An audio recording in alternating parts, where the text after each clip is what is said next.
hello there, dear listener. Pull up a chair because what I'm about to tell you changed everything. Not just for me, but for the daughter-in-law who thought she could humiliate me in front of my entire family.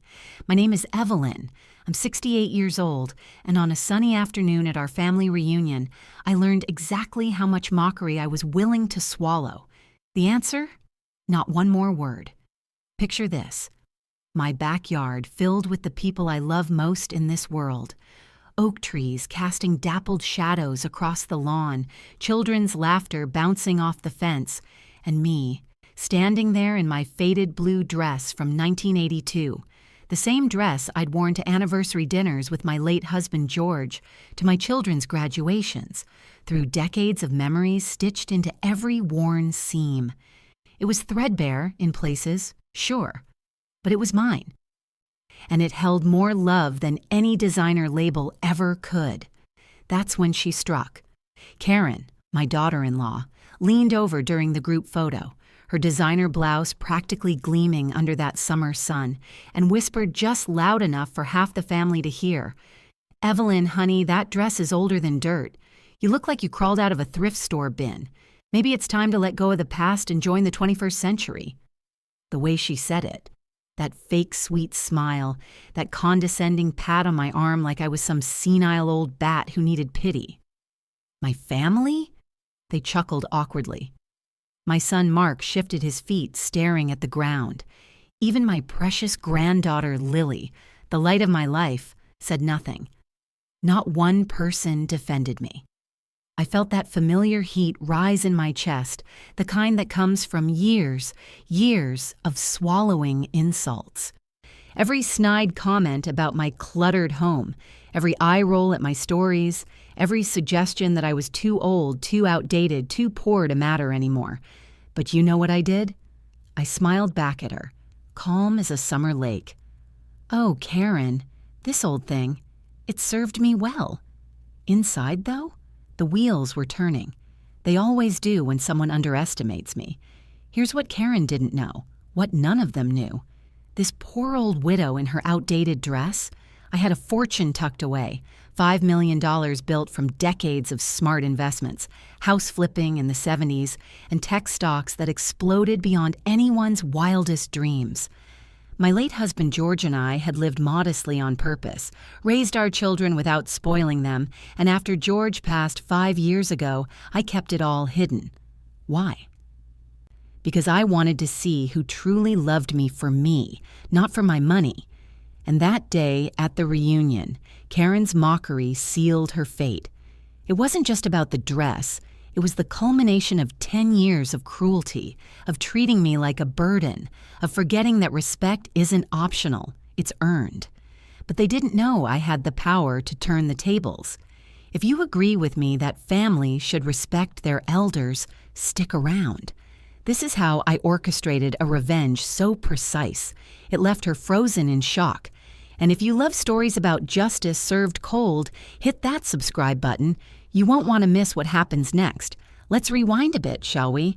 To understand the wound, you need to know the history, the decades that built me into the woman sitting in that backyard, smiling through humiliation while plotting justice.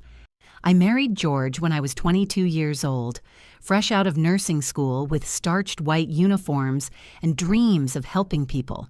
He was 24, working construction, with calloused hands and a laugh that could fill a room. We met at a county fair in our small Ohio town, him winning me a stuffed bear at the ring toss, me pretending I wasn't already head over heels. 6 months later, I walked down the aisle of First Methodist Church in a borrowed dress, and we honeymooned in a cabin 2 hours away because that's all we could afford. Those early years? They were lean. George worked 12-hour days pouring foundations and framing houses while I took night shifts at the hospital, our schedules barely overlapping.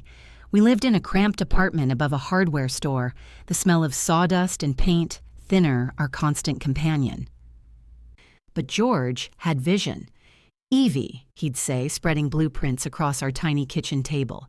"We're not just surviving, we're building." And build we did. In 1975, we scraped together enough for our first house flip, a dilapidated 2-bedroom on the edge of town that everyone said was a money pit.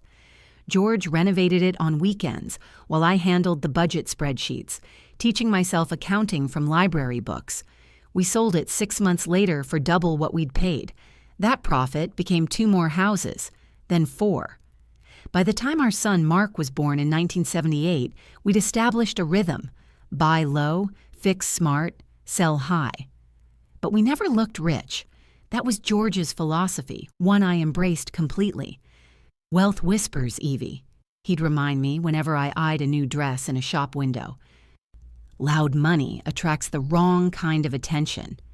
So we lived in our modest 3-bedroom home, drove used cars, and raised Mark and his younger sister Sarah on homemade meals and thrift store clothes. Not because we had to, because we chose to. The sacrifices? Oh, they were real. I mended socks until they were more patch than original fabric. We skipped family vacations so we could pour money into stocks. Tech companies in the 80s that everyone said were risky, that paid off beyond our wildest projections.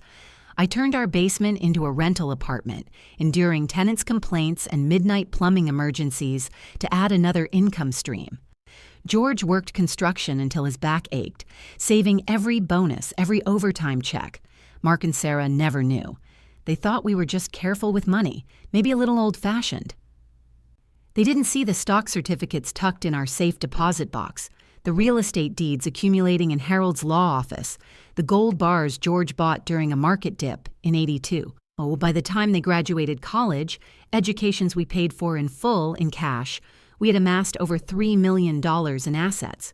$3 million. And we still drove our 1990 Honda Accord, still shopped at discount grocery stores, still wore clothes until they fell apart. Because for George and me, wealth wasn't about flash. It was about freedom, security, the power to choose our path without anyone else's interference. Mark was our golden boy. So much like his father, it made my chest ache with pride. Hard-working, honest, with George's steady hands and kind eyes. He went into civil engineering, worked his way up from junior draftsman to project manager. When he met Karen at a company mixer 10 years ago, I was hopeful. She was beautiful, confident, educated. I thought, finally, someone who'll appreciate my son's worth. The wedding should have been my first warning. Karen's parents, who owned a chain of car dealerships across 3 counties, paid for everything, and I mean everything.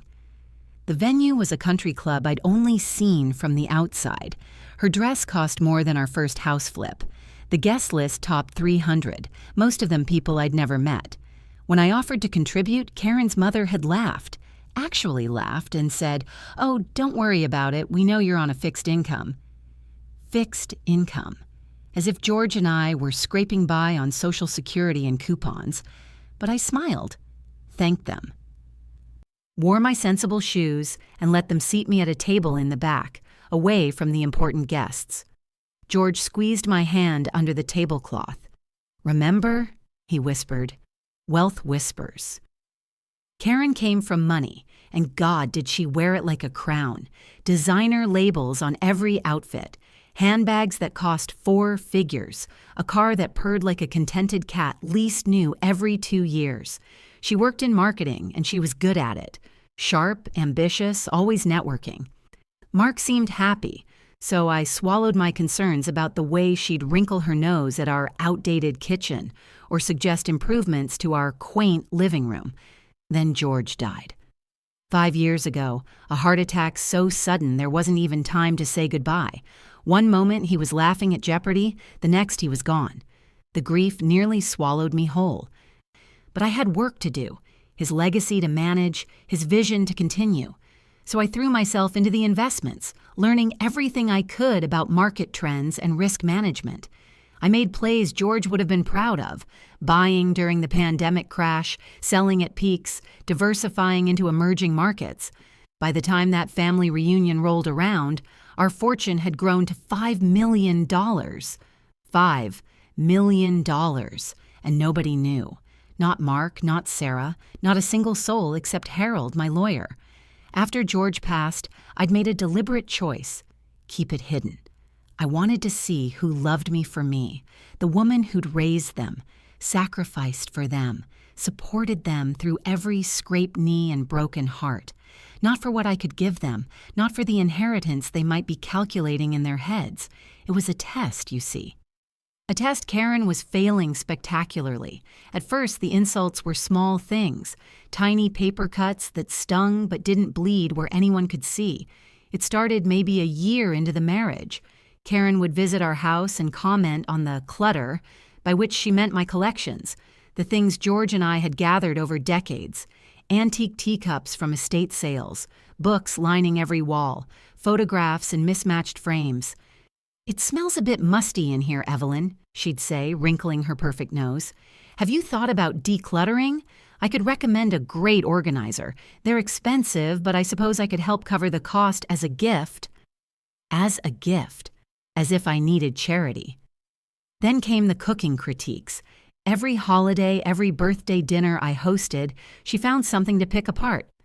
"Evelyn, this turkey is a bit dry. Next time, maybe try brining it. I'll send you my recipe." Or, "The mashed potatoes are lumpy. Do you need a better masher? They're not expensive." Always delivered with that sugary smile, that tone that said she was doing me a favor by pointing out my inadequacies. Mark would laugh it off. "Mom, she's just joking. You know Karen, she's in marketing, she's all about optimization." But jokes don't leave bruises on your pride, and these weren't jokes. They were tiny hammers chipping away at my dignity, one comment at a time. I bit my tongue, smiled, served more wine. Inside, though, I cataloged every insult, every dismissive glance, every time she checked her phone while I was mid-sentence. The ledger was growing. Sarah noticed, bless her heart. "Mom, is it just me, or is Karen kind of—" She'd trail off, searching for words that wouldn't sound too harsh about her brother's wife. "She's very confident," she'd finally say. We both knew what she meant. The real knife twist came 2 years ago, right before Lily's 10th birthday. My granddaughter, the absolute light of my life with George's eyes and Mark's sweet disposition. I'd been babysitting her since she was born, and those were my favorite days. We'd bake cookies, read stories, work on puzzles spread across my dining room table. Lily would curl up next to me on the couch, her small hand in mine, and tell me about school and friends and dreams. Then Karen decided I was too old to babysit anymore. She announced it at Sunday dinner, casual as ordering coffee. "Evelyn, we really appreciate everything you've done, but Lily's getting older now, and honestly, your house just isn't child-proof. I worry about the stairs and all those breakables around.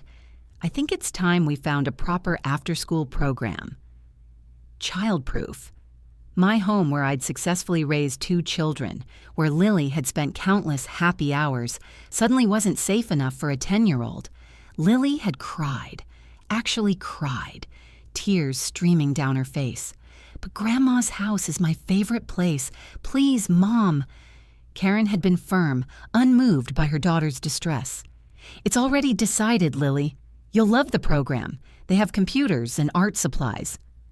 I swallowed that insult too. Swallowed it like broken glass, feeling it tear up my insides. But I focused on my secret. The fortune George and I had built, now worth nearly $5 million after some particularly savvy market plays I'd made. That money was my shield, my power, even if nobody knew it existed. Fast forward to the reunion, our annual gathering, the one I hosted every summer in my backyard because I had the space and loved cooking for my family. I'd spent days preparing. Potato salad from scratch, George's famous ribs on the grill, 3 different pies cooling on the counter. I'd worn my old blue dress because it was comfortable, because the elastic waistband didn't dig in after a big meal, because honestly, who cares about fashion when you're 68 years old and surrounded by people who supposedly love you? But Karen cared. Oh, Karen cared very much. After her comment about the dress, that public humiliation in front of everyone, she paraded around like a peacock in her $500 outfit. designer jeans that probably cost more than my monthly grocery bill, a silk blouse in some trendy color that probably had a pretentious name like Dusty Rose or Champagne Blush, shoes that clicked importantly across my patio stones. And she bragged. God, how she bragged. During dessert, while I was cutting slices of my homemade cherry pie, she announced loud enough for the whole party to hear, "Mark and I are thinking of buying a vacation home, somewhere warm, maybe Florida or Arizona, a place to escape these awful Ohio winters." Everyone oohed and ahed. My sister congratulated them. Even Sarah looked impressed, though she shot me an apologetic glance. Then Karen delivered the killing blow, looking directly at me with those calculating eyes. "Evelyn, you should come visit when we get it. Maybe we can update your wardrobe while you're there. I know some great consignment shops where you could find more current pieces." More laughter, knowing glances exchanged. My blood pressure spiked so high I could feel it pounding in my temples, but I stayed calm, kept that serene smile plastered on my face. Served pie, refilled drinks, played the role of the sweet old mother-in-law who didn't know she was being mocked. But inside, a decision crystallized like ice forming on a winter pond. Revenge, not through anger. That would be crude beneath me. No, revenge through education. I would teach Karen about respect using the one thing she worshipped above all else: money. That night, after everyone had left and my house was quiet except for the tick of George's old grandfather clock, I sat at my desk and pulled out the ledgers. The leather-bound books where I tracked everything, every stock purchase, every dividend payment, every property deed. I ran my fingers over George's handwriting in the earlier pages, mixed with my own as the years progressed. This wasn't just money. This was our life's work, our shared dream, our monument to patience and vision. But it was also power, hidden power that Karen had no idea existed. Let me tell you what my daughter-in-law didn't know. It wasn't just the cash, though $5 million is nothing to sneeze at. It was the network, the connections, the silent stakes in businesses around town that I'd accumulated over decades of smart investing, including a 15% partnership in the marketing firm where Karen worked. Oh yes, through Harold, my lawyer and old friend, I'd made that investment 8 years ago when the company was just starting to take off. Anonymous, naturally. They knew me only as a name on paperwork, a silent partner who didn't interfere with operations, but whose vote carried weight on the board. Karen had no idea that her success, her promotions, her impressive salary, all of it happened in a company I partially owned. If she only knew how much of her success rested on my unseen support. And there was more. That house she and Mark lived in, the one they were always complaining about refinancing, I'd co-signed the mortgage 10 years ago when they were just starting out, young and cash poor, despite Karen's family money. They'd needed someone with good credit and stable income to secure the loan. I'd done it happily, proud to help my son build his future. But here's what I'd never told them. Last year, I'd quietly paid off the entire mortgage. $382,000 gone from my accounts and into theirs. I'd instructed the bank to keep sending statements as if the mortgage still existed, saving the revelation for the perfect moment. A surprise gift I'd planned, a way to help them without fanfare. Now that gift looked like a weapon. The immediate consequences of Karen's mockery had been swift isolation. Sarah called that evening, her voice apologetic but vague. "Mom, Karen didn't mean anything by it. She just has a particular sense of humor. You know how she is." I did know. That was precisely the problem. Mark? Silence. Not a call, not a text, not even an apologetic emoji. My golden boy, so eager to keep the peace that he'd watch his mother be humiliated and say nothing. But Lily, sweet Lily, she'd texted me a single heart emoji around bedtime. Just that, nothing else. It broke my heart even as it strengthened my resolve. That child deserved a grandmother who stood up for herself, who showed her that dignity wasn't negotiable. I sat there in my quiet house, the grandfather clock striking midnight, and made my choice. I knew I had to act, not for petty spite, not for simple vengeance. No, this was about protecting my dignity and teaching a lesson that should have been learned long ago. Revenge through education, the sage path, as I'd come to think of it. I would maintain my facade, the sweet, slightly doddering old lady in her outdated clothes.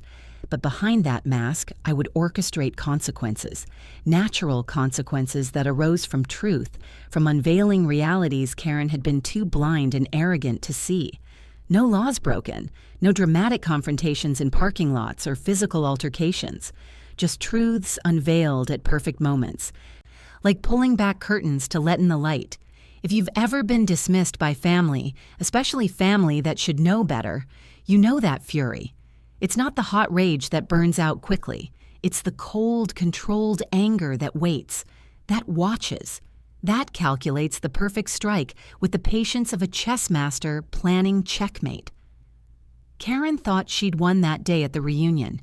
She'd gotten her laughs, established her superiority, put the old woman in her place, but she'd made one critical mistake. She'd underestimated me, and now she was going to learn exactly what that mistake would cost her. It took months, but patience is a virtue, isn't it? And I'd had 68 years to perfect mine. The morning after the reunion, I woke with clarity I hadn't felt in years. Sunlight streamed through my bedroom curtains, the same floral ones George and I had hung 20 years ago, and I lay there, running through the plan taking shape in my mind. This wouldn't be quick. It wouldn't be loud. It would be precise, methodical, and absolutely devastating. First, I needed allies. Every good strategist knows you can't win a war alone. I started with my neighbor, Mrs. Thompson. Dorothy Thompson was 72, sharp as a tack, and had lived next door for 30 years. She'd been at the reunion, had witnessed Karen's mockery firsthand, and I'd seen the way her lips pressed into a thin line of disapproval.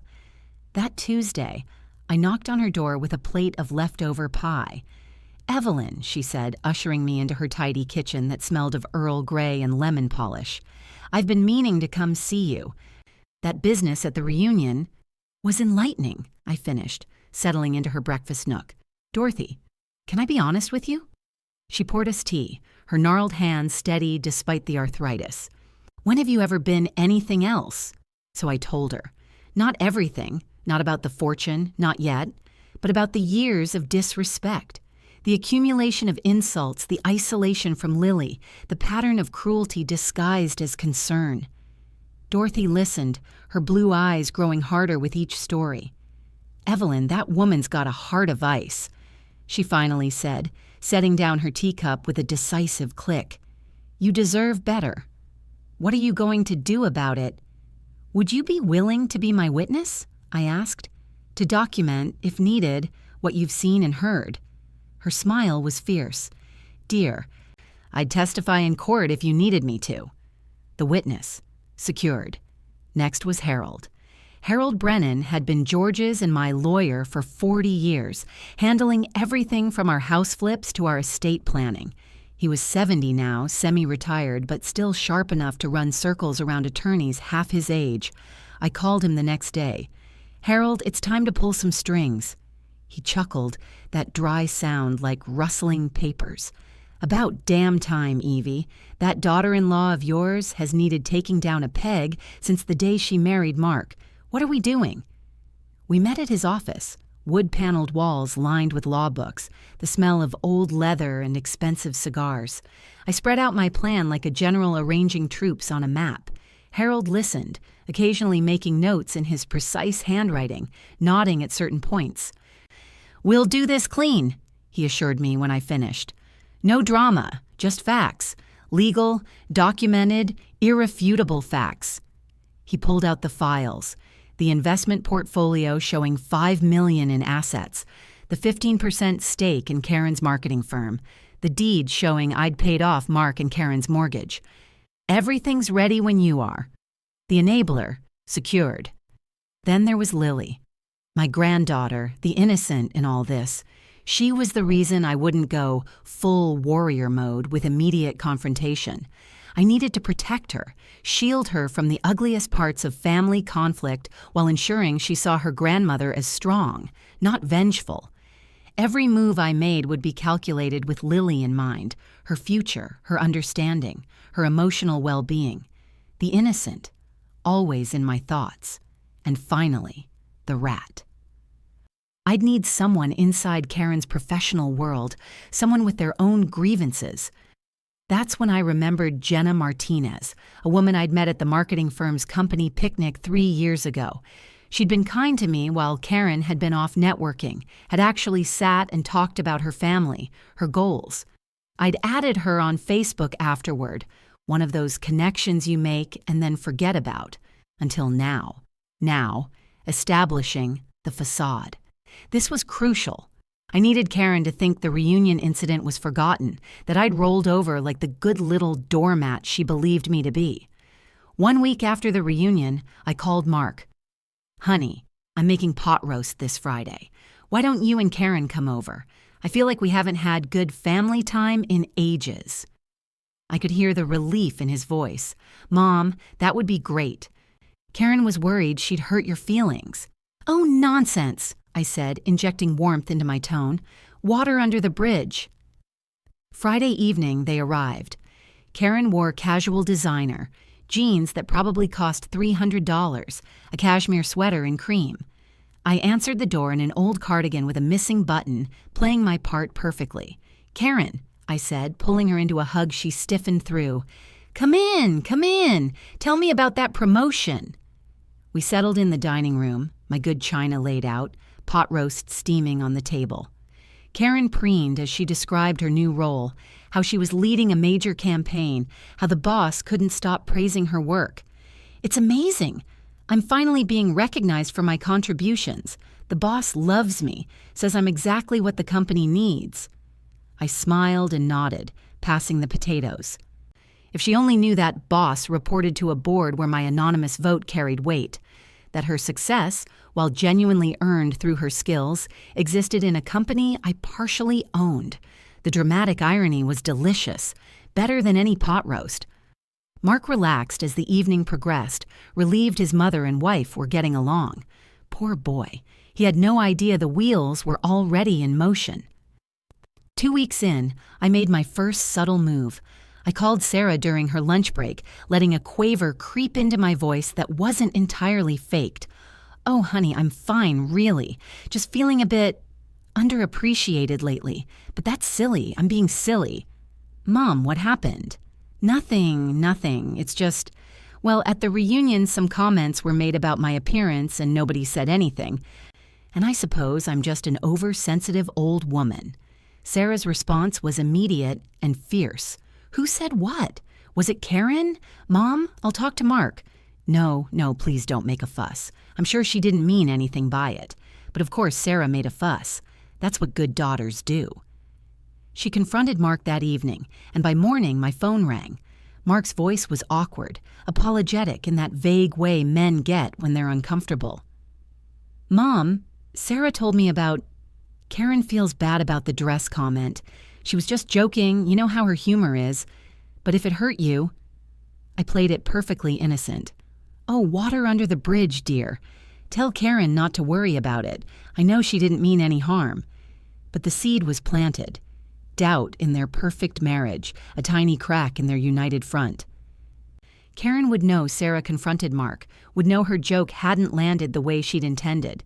She'd be defensive, maybe snap at Mark about his family being too sensitive.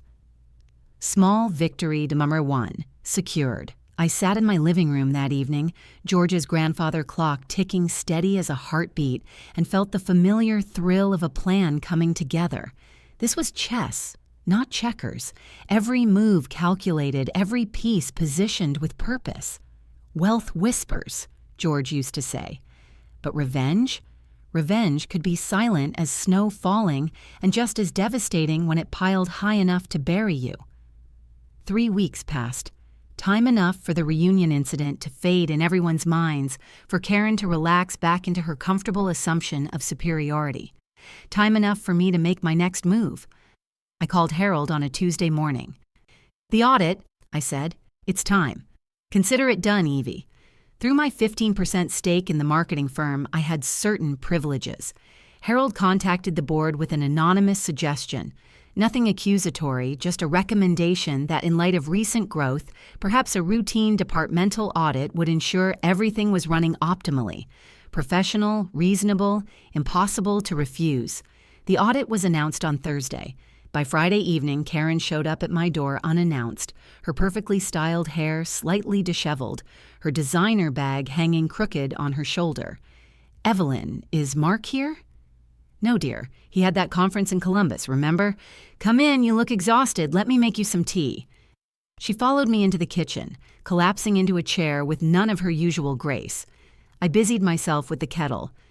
The ritual of tea-making that has soothed troubled souls for centuries. "Work is hell," she finally said. "Sudden audits everywhere. They're going through every project I've managed for the last 2 years, questioning every decision, every expense report. It's like they're looking for something wrong." I brought over chamomile, added honey the way she liked it. "That sounds incredibly stressful. Maybe it's a sign to slow down? You've been working so hard." Her eyes narrowed slightly, that quick flash of suspicion. But then she shook her head. "No, I just need to get through this. Prove I've done everything right." "I'm sure you have, dear. I'm sure you have." She left 20 minutes later, slightly calmer but with tension still written across her shoulders. I watched her car pull away and felt a grim satisfaction. The audit would find nothing wrong. Karen was good at her job, meticulous even. But the stress, the scrutiny, the feeling of being watched, that was the point. Meanwhile, I befriended the rat. Jenna Martinez had accepted my Facebook friend request years ago, but we'd barely interacted beyond the occasional like on photos. Now I scrolled through her posts, noting the careful professionalism, the company events she attended, and, more interestingly, the occasional vague post about workplace stress. I sent her a private message. "Jenna, dear, I hope you're doing well. I've been thinking about our conversation at that company picnic. You mentioned wanting to move into campaign management. How is that going?" Her response came quickly. "Mrs. Blackwood, I'm surprised you remembered that. It's slow going. My supervisor keeps passing me over for projects, giving them to others even when I've done the groundwork. It's frustrating." I could read between those lines. Others meant Karen. "That must be disheartening," I wrote back. "You struck me as such a bright, capable young woman. Have you considered standing up for yourself? Sometimes people don't realize they're taking credit for collaborative work unless someone speaks up." "I've thought about it, but office politics are tricky." "Dear, in my experience, staying silent only teaches people they can continue walking over you. Your ideas have value. Don't let anyone diminish that." We messaged back and forth, and I played the role of supportive mentor, elder stateswoman offering wisdom. Little did Karen know, Jenna would become key to the next phase of my plan. A month later, I had my first real confrontation point, subtle but satisfying. Lily's 11th birthday fell on a Saturday, and Mark and Karen hosted a party at their house, the house whose mortgage they thought still hung over their heads like a sword. I arrived with a carefully chosen gift, a book series Lily had been wanting, nothing extravagant. Karen was in hostess mode, showing off their recently repainted living room, the new patio furniture they'd bought on credit. She wore stress like a second skin now, the audit having wrapped up but clearly leaving its mark. When family gathered in the kitchen, she couldn't help but complain. "The mortgage is killing us," she said, refilling wine glasses with jerky movements. "We keep trying to refinance for a better rate, but the market's insane right now. I wish we could just pay it off and be done with it." I smiled inwardly. The house was paid off, had been for a year now, thanks to my quiet gift. But I'd instructed the bank to continue sending statements as if the loan still existed, saving the revelation for the perfect moment. "Oh, finances are tricky," I said mildly, sipping my wine. "I'm sure you'll figure it out." Mark shot me a glance across the kitchen island. He remembered I'd co-signed that mortgage, had helped them secure it when they were young and unproven. But he said nothing, and I saw the question in his eyes that he was too uncomfortable to ask. Karen huffed, oblivious to the undercurrents. Some people have it easy, living simple. No mortgage, no kids to put through college, no real expenses. The insult was punchy, direct, but I let it slide off me like water off waxed cloth. We all have our challenges, dear. Later, watching Lily blow out her candles, I felt the familiar ache of missing George mixed with steely determination. Soon, very soon, Karen would understand exactly how wrong her assumptions had been. Small victory number 2 came a month later, right as autumn leaves started painting the trees in shades of rust and gold. I cashed out a portion of my stock dividends, about $30,000, and deposited it in my checking account. Then I bought Lily an expensive bicycle, a beautiful purple one with all the bells and whistles a girl her age would love. I presented it to her at Sunday dinner, watching her face light up like Christmas morning. "Grandma, this is amazing, but isn't this really expensive?" "Oh, I won some money in a little lottery," I said breezily. "Just a scratch-off ticket from the gas station. Lucky, right? I wanted my favorite granddaughter to have something special." Karen's jealousy flared like struck match. Her eyes went from the bike to me, calculating. "Evelyn, where'd you really get the money for that? Those bikes are $500. I shrugged, the picture of elderly innocence. "Oh, savings, dear. George and I always put a little away for rainy days." Her face twisted through several emotions, suspicion, envy, confusion, before settling on a forced smile. How fortunate. But the seed was planted. I saw her whisper to Mark as they left, saw him shake his head in response to whatever question she'd asked. The tension between them built like storm clouds gathering, and she started snapping at him more often, blaming work stress, money stress, everything stress. I was dismantling her sense of security one careful blow at a time. Now, the plan deepened. I orchestrated natural consequences, the kind that arise from revealing truths rather than creating lies. 2 months into my campaign, I made my boldest move yet. Through Harold, I had a suggestion quietly made to the board of Karen's marketing firm. Jenna Martinez had been showing exceptional initiative, had brought in 3 new clients through creative outreach, and perhaps deserved recognition. Perhaps she should lead the upcoming major campaign, the very one Karen had been positioning herself for. Based on merit, of course, I told Harold over coffee at his office, but with my nudge. "Of course," he agreed, that sly smile playing at his lips. Pure meritocracy. The decision came down on a Wednesday. Jenna messaged me that evening, ecstatic. "Mrs. Blackwood, I got the promotion, lead on the Richards campaign. I can't believe it." I congratulated her warmly, genuinely happy for this young woman whose talent had been overlooked. That her success also served my purposes, well, that was just efficient planning. Karen ranted about it at dinner that Friday. I'd invited them over again, maintaining my facade of the sweet mother-in-law who just loved family time. She stabbed at her pot roast like it had personally offended her. That backstabbing Jenna. She doesn't deserve it. She's been there half the time I have, doesn't understand the client relationships I've built, doesn't have my experience. I tilted my head, the picture of innocent curiosity. Maybe it's about hard work, not entitlement? Sometimes fresh perspectives bring new value. Karen froze for a second, her fork halfway to her mouth. Something in my tone must have registered because her eyes flickered to mine, searching. But then she brushed it off, returning to her complaints. If she only knew I was the invisible hand guiding these coincidences. Time marker. 2 months in, and the strain was showing everywhere. Mark started confiding in me during solo visits, coming by on Tuesday evenings when he knew Karen was at her book club, sitting at my kitchen table like he was 12 again and seeking advice. "Mom, Karen's been so distant lately. Everything at work is stressing her out. She snaps at me over little things, says I don't understand the pressure she's under." I nodded wisely, pouring him coffee.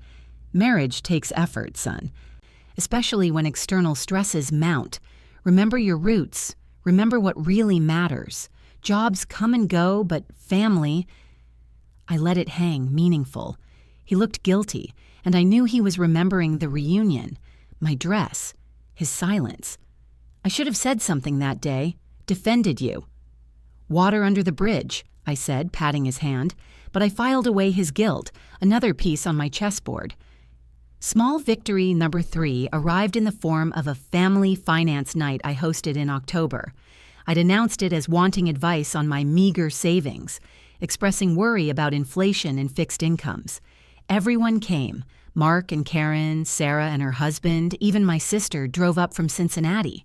I played the confused elderly widow perfectly, spreading out fake statements showing minimal savings, asking basic questions about compound interest and retirement accounts. Karen couldn't resist. She launched into a lecture about budgeting, mocking my old-fashioned approach of keeping cash in savings accounts instead of investing. Really, Evelyn, you need to think more strategically about money. It's 2024, not 1974. Even small amounts can grow if you invest wisely. Oh, I wouldn't know where to begin with stocks and such, I said, all wide-eyed innocence. That seems so complicated for someone my age.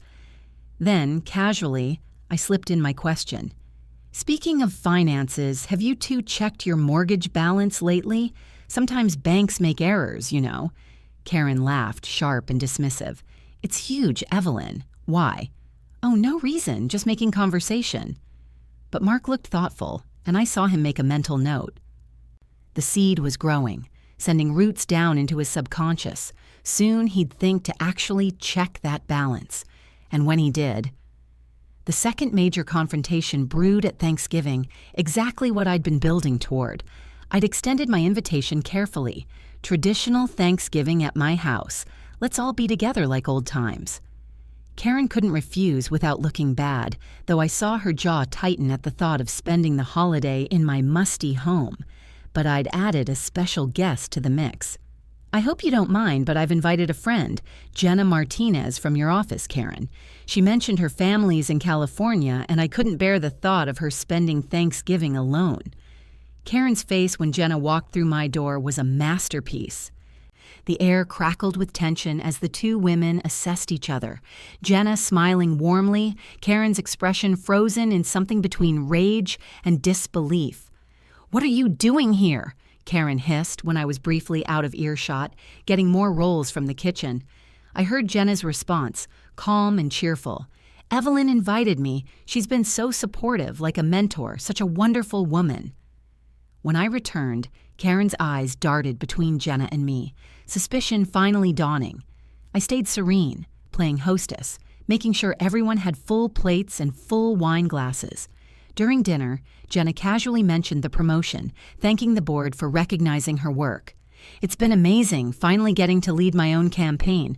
The board's been incredibly supportive of new ideas."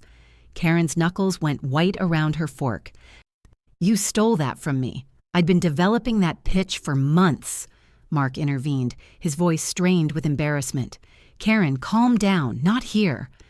But she was spiraling, stress and paranoia and confusion finally boiling over. "No, something's going on. The audit, Jenna's promotion, your mother suddenly having money for expensive gifts." "I think you're overtired, dear," I said gently, all concern. "Would you like to lie down?"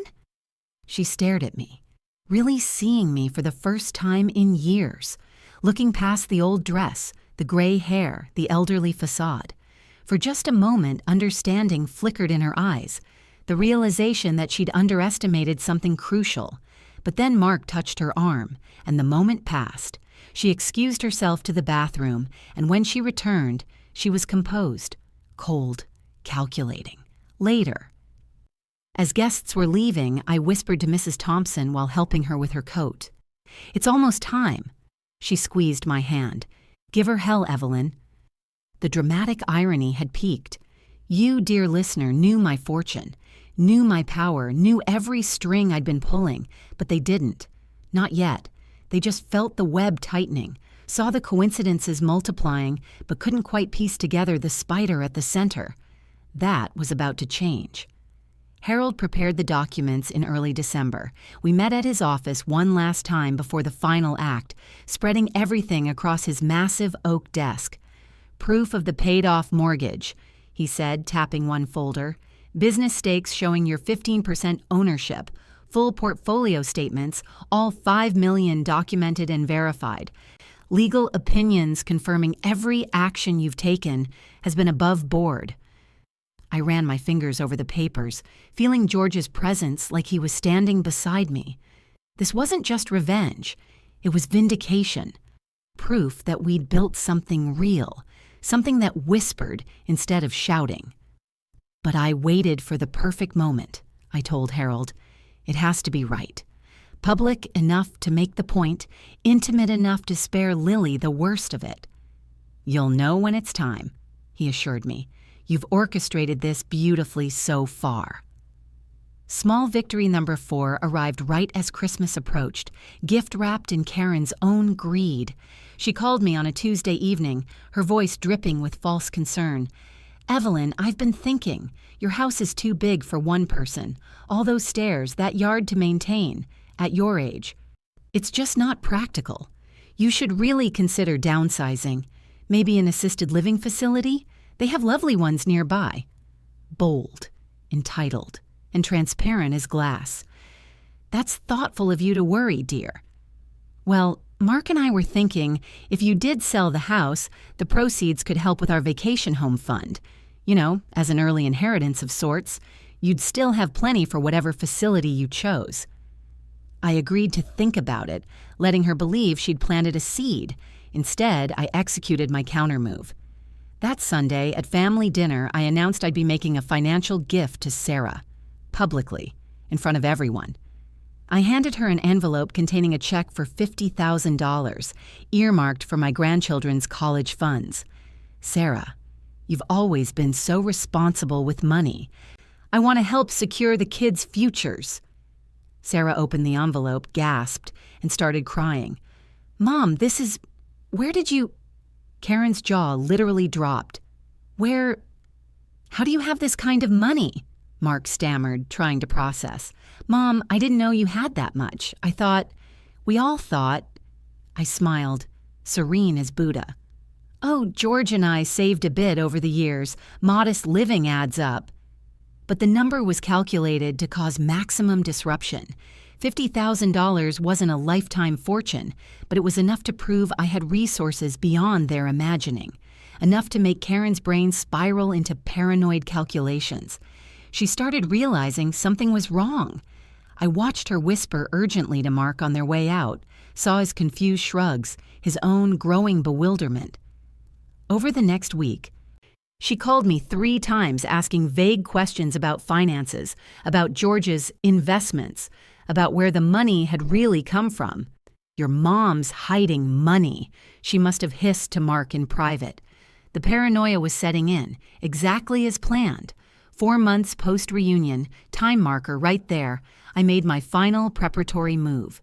New Year's Eve, Karen showed up at my door, alone.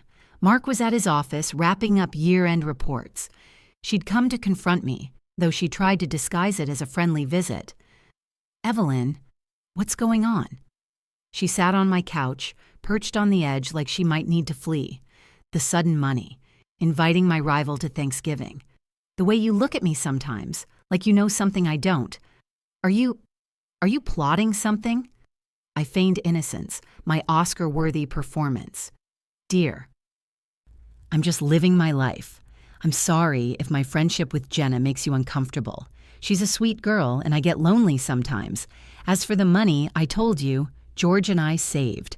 Nothing nefarious." She studied me, and I could see the cowardice beneath her bravado. She wanted to push harder, to demand answers, but she was afraid of what she might discover, afraid that her assumptions about the poor, simple mother-in-law had been catastrophically wrong. "Right," she finally said. "Of course, I'm just stressed from work."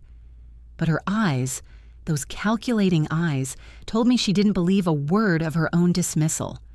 After she left, I made one more small move. Small, petty, but satisfying.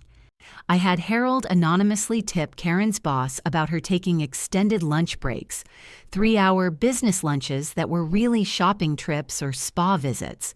Nothing fireable, but enough to warrant a warning. She vented to me about it the following week, ironically seeking comfort from the architect of her distress. "Someone's out to get me." First the audit, then Jenna, now this ridiculous complaint about lunch breaks. It's like the universe is conspiring against me. I patted her hand, grandmotherly and kind. Karma, perhaps. She pulled away like I'd burned her. Small victory number 5, secured. Now, the final setup. I invited the family for a big announcement to be held at my house on a Friday evening in mid-January. The invitation was formal, typed up and sent by mail like an event invitation. "Please join me for an important family discussion. Appetizers at 6 p.m. All family members requested to attend." The tension was thick as fog. Sarah called me, concerned. "Mom, is everything okay? You're not sick, are you?" "I'm perfectly healthy, dear. I just have some things to share with everyone." Karen arrived smug, Mark in tow. She'd clearly convinced herself this was the announcement about selling my house. She dressed for the occasion, that cream cashmere sweater again, the one she wore when she wanted to look simultaneously expensive and trustworthy. She brought a bottle of wine, probably already calculating her cut of my imaginary house sale. Mrs. Thompson was there as my guest, sitting in the corner like a witness to history. Harold had set up his laptop on my TV, ready to project documents when I gave the signal.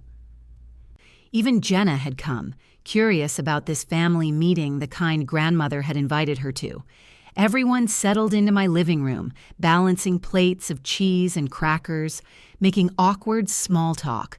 The fire crackled in my fireplace, the same one George and I had sat beside for 40 years. His photograph watched from the mantel, and I swear I felt his approval warming me more than any flame. Karen caught my eye and smiled. That confident, entitled smile of someone who thinks they're about to get exactly what they want. But no. No, Karen. You're about to get exactly what you deserve. I stood up, and the room fell silent. And now, the reckoning. The evening was crisp, one of those January nights where frost painted patterns on the windows and the world outside seemed to hold its breath. Inside my living room, warmth radiated from the fireplace, the same fireplace where George and I had roasted marshmallows with Mark and Sarah when they were children, where we'd celebrated Christmas mornings and quiet Sunday evenings. The flames cast dancing shadows across the faces of my family, gathered like an audience awaiting a performance they didn't know they'd come to see. I stood before them, my hands steady despite the justified fury simmering beneath my calm exterior. I'd worn the dress. Yes, that faded blue dress from 1982, the one Karen had mocked. It felt appropriate, poetic even, a symbol of everything she'd misunderstood about me. Harold sat ready at his laptop connected to my television. Mrs. Thompson occupied the wing-back chair by the window, her presence a silent testimony to everything she'd witnessed. Jenna perched on the ottoman, curious and slightly confused about why she'd been invited to what seemed like an intimate family matter. Sarah and her husband shared the love seat, while Mark and Karen sat on the couch. Karen with that smug smile, Mark looking vaguely uncomfortable as he always did at family gatherings. "Everyone, thank you for coming," I began, my voice carrying the weight of 68 years and 4 months of calculated patience. Since the reunion last summer, I've had considerable time to reflect on family, on respect, and on hidden truths that perhaps should be brought into the light. Karen smirked, leaning close to Mark. Her whisper carried across the quiet room. "Here comes the lecture from thrift store Grandma." I saw Mark wince, saw Sarah's eyes flash with anger, but I remained composed, letting that insult hang in the air like smoke. "Karen, you mocked my old dress that day at the reunion," I said, my voice gentle but sharp as a surgeon's scalpel. "You said it was older than dirt, that I looked like I'd crawled out of a thrift store bin. You suggested in front of our entire family that I needed to join the 21st century." Her smile faltered slightly. "Evelyn, I was just joking." But that dress, I continued, speaking over her, represents something you've never understood. Sacrifices. Years of building something real, something lasting. While you were spending money to look wealthy, George and I were actually becoming wealthy. There's a difference." The room went very still. Even the fire seemed to quiet its crackling. "Harold, if you would?" Harold nodded, and the first document appeared on my television screen. A mortgage statement from First National Bank. Mark and Karen's address clearly visible at the top. The numbers were large, easy to read even from across the room. "Your home, Karen, the one you've complained about refinancing, the mortgage that's supposedly killing you."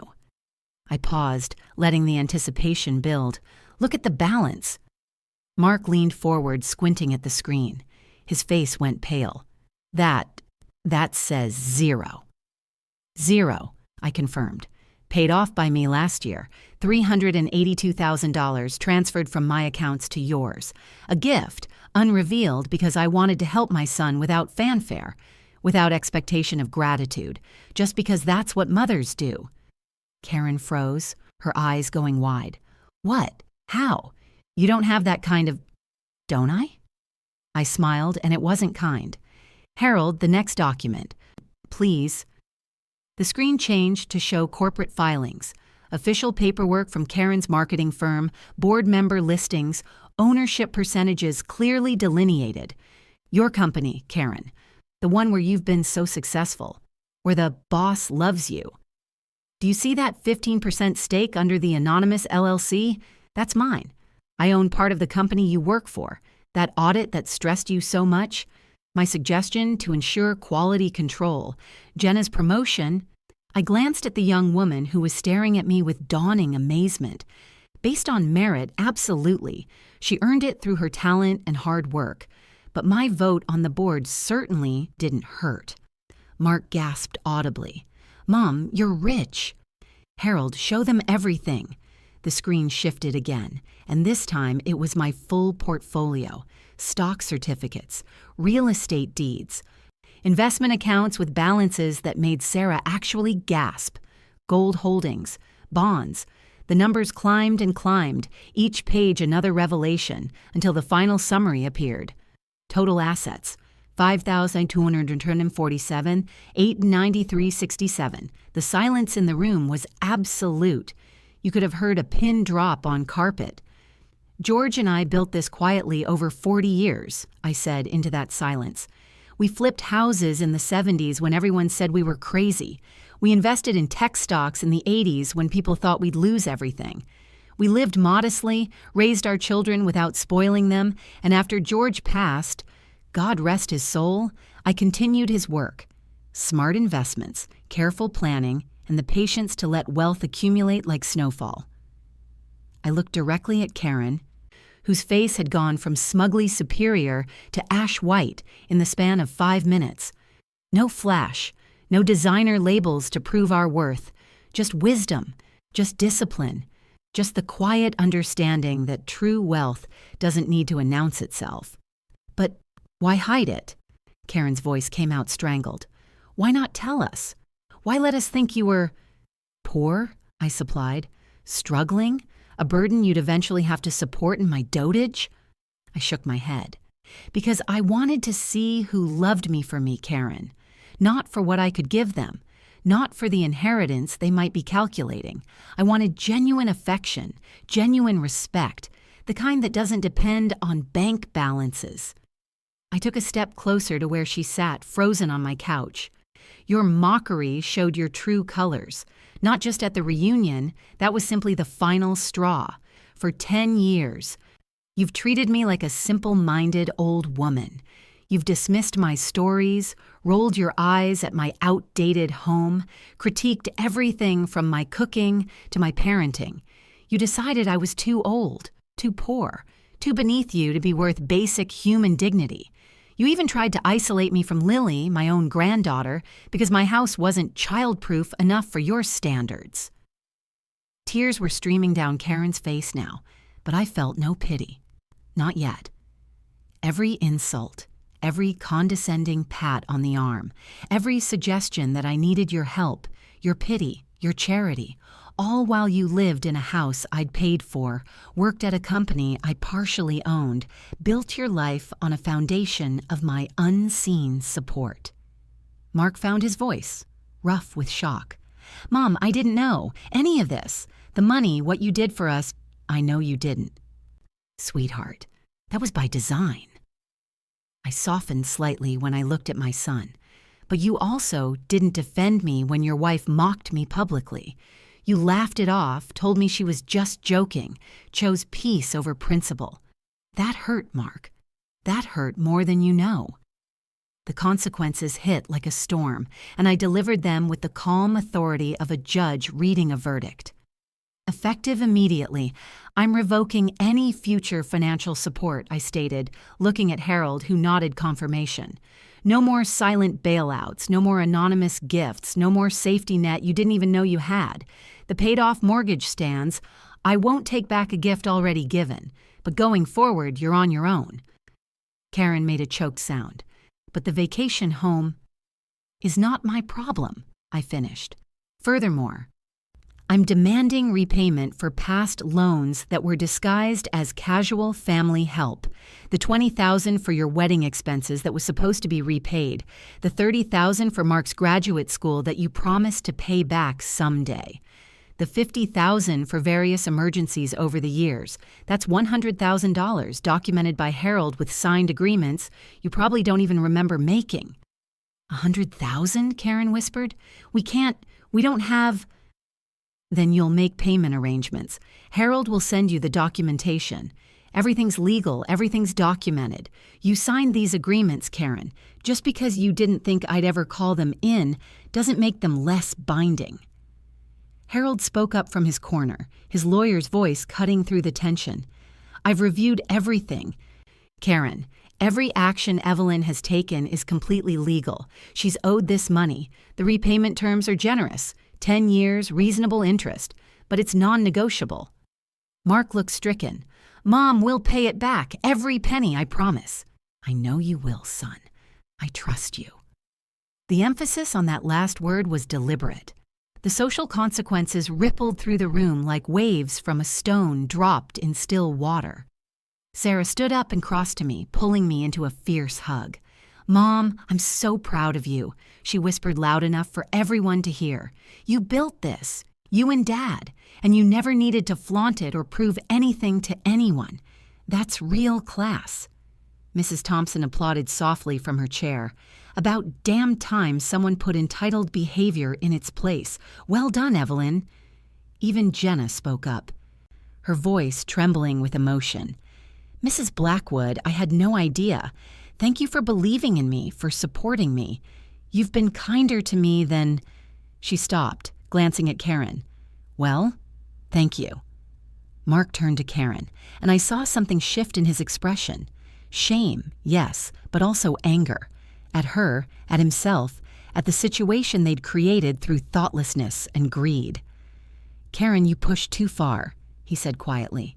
All these years I thought Mom was just being sensitive about your comments, but you weren't joking, were you? You actually looked down on her, on my mother, who gave me everything, who supported us in ways I'm only now understanding. Karen crumbled like a house of cards in wind. Her designer facade collapsed into ugly crying, mascara running in black rivulets down her perfectly made-up face. Evelyn, I'm so sorry. Please. We need help with the vacation home deposit. We already put down earnest money, and if we back out now... No, I said, and the word was final as a closing door. Experience your own cruelty, Karen. Struggle without my safety net. Learn what it means to build something through your own merit, your own work, your own sacrifices. Maybe then you'll understand what that old dress really represented. She looked at Mark desperately, but he was staring at his hands, unwilling or unable to meet her eyes. This was justice through revelation. No police needed, no lawsuits, no dramatic confrontations in parking lots. Just the simple, devastating power of truth, unveiled at precisely the right moment. Harold had ensured everything was legal, every action above board. I'd broken no laws, told no lies. I'd simply stopped hiding what had always been mine. "This is what happens," I said to the room at large, "when you mistake kindness for weakness, when you confuse modest living with poverty, when you forget that the quietest people sometimes have the loudest impact." In the weeks and months that followed, transformation came. For some. Mark apologized profusely, showing up at my door on a Tuesday evening with red-rimmed eyes and a bottle of my favorite wine. We sat at my kitchen table, the same one where I'd taught him to do his homework, and he cried, "I was a coward, Mom. I should have defended you, should have stood up to Karen years ago. I chose easy over right, and I'm so sorry." I took his hands across the table, these hands that had once been so small in mine. "You're my son, Mark. I love you." But love doesn't mean accepting disrespect, not from anyone. Going forward, we rebuild, but we rebuild on honesty and mutual respect. He nodded, determined. "I'm going to be better. To Karen, to you, to everyone. I promise." And he was. Slowly, steadily, he changed. Set boundaries with Karen. Started visiting me alone, our Tuesday evening talks becoming a tradition. Worked to repair what had been broken not in one dramatic moment, but in 1,000 small ones. Lily's vindication was perhaps the sweetest part. When she learned the truth, filtered through age-appropriate explanation, her eyes went wide with wonder. "Grandma, you're like a superhero, a secret superhero with a secret fortune." She'd thrown her arms around me, squeezed tight. "I always knew you were the coolest grandma ever." I set up a trust fund for her education and future, managed by Harold and protected from her parents' access. $2 million. Invested wisely, would grow to ensure Lily had every opportunity. She'd never need to mend clothes or skip vacations unless she chose to. But she'd also be taught the value of money, the importance of living within means, the dignity of modest wealth. As for Karen, even Karen in time might learn, though I doubted it. She'd enrolled in therapy, Mark told me, was working on herself, dealing with the entitlement and insecurity that had driven her cruelty. Whether she'd emerged transformed or simply better at hiding her contempt, only time would tell. I'd forced her to reckon with consequences, to face the reality that her actions had costs. Education through struggle, just as I'd planned. Whether she learned the lesson was ultimately her choice. My victory was complete but not cruel. I donated $500,000 to local charities, the food bank where I'd once volunteered, the women's shelter, the children's hospital where I'd worked as a young nurse. George would have approved. Money given away thoughtfully does more good than money hoarded fearfully. The rest? Secured for Lily's future, for my own comfort, for the freedom to live my final years on my own terms. And my house? I was staying put, old dress and all. Let Karen find her own vacation home. I had everything I needed right here. Dear listener, as I sit here now in my living room with the fire crackling and George's photograph watching over me, I want you to remember this universal truth. True wealth is in your character, not your closet. It's not in the labels you wear or the car you drive or the house you show off on social media. It's in the life you build quietly, the values you uphold when no one's watching, the dignity you maintain when others try to strip it away. Mockery reveals the mocker's emptiness. When someone feels compelled to tear others down, to point out perceived flaws and inadequacies, they're really just broadcasting their own insecurity. Karen needed to see me as less than to feel like more than. But that's a hollow victory, isn't it? Built on nothing but ego and fear. If you've faced similar betrayal, been dismissed by family, mocked for your choices, treated as less than by people who should know better, know this. Patience and hidden strength can bring justice. You don't have to respond to every insult immediately. You don't have to prove yourself to people determined to misunderstand you. Sometimes the most powerful response is strategic silence, followed by devastating revelation. Dignity isn't given, it's claimed. I could have screamed at Karen that day at the reunion. Could have told her off, made a scene, fought fire with fire. But that would have been her level, not mine. Instead, I played a longer game, one that ended with truth as my weapon and patience as my strategy.